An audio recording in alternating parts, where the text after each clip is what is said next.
Now that we have some general information about alkenes, we're going to shift our attention to the preparation of alkenes, and we'll be focusing on elimination reactions. First, we're going to take a look at elimination reactions in general, and then we will focus on dehydration, followed by dehydrohalogenation.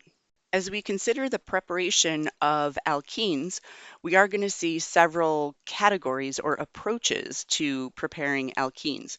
Some of these we're going to look at in second semester organic chemistry. For now, we're going to focus on elimination reactions. Now, if you recall from the overview of organic reactions, an elimination reaction is where one molecule loses the elements of another smaller molecule. For example, we could have a molecule where we have two carbons connected to each other.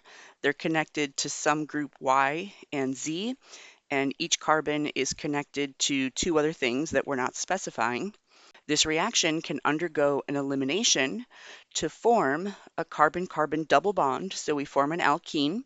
Each alkene carbon is still connected to those other two groups that we haven't specified, and the byproduct or byproducts could be Y and Z, or it could be as a molecule YZ. So they could be separate or it could be together. But what we have is from our original molecule, we're losing YZ to give an alkene. And this is therefore an elimination reaction. Now, even though we need to consider IUPAC naming rules, how to name alcohols and alkyl halides and alkenes, sometimes what we really need to focus on is not the IUPAC name, but the position of a particular functional group, and then positions relative to that functional group. Let's say our focus is on the functional group Y, then to call attention to the carbon to which that functional group is connected, we would identify this as carbon alpha.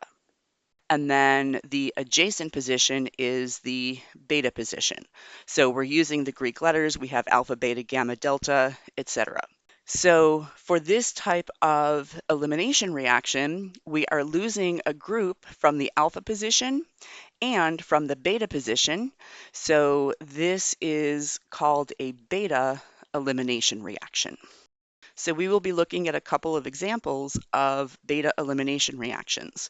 We're going to consider dehydration, where we lose water.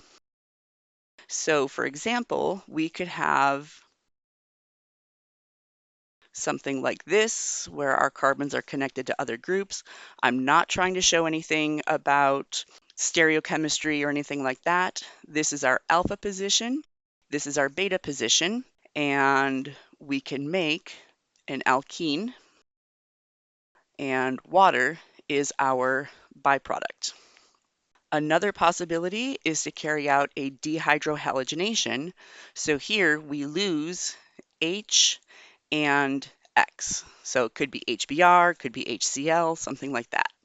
So maybe we have something like this, and we focus on the carbon connected to the halogen as our alpha position, and then the adjacent carbon is the beta position. So we lose a hydrogen from the beta position to give us this alkene and HX as a byproduct. Now, in the McMurray textbook, these topics aren't covered the same way that I wanted to cover them. So we're going to start with dehydration, which is covered a little bit in chapter 8, a little bit not until chapter 17, but we're going to take a look at that.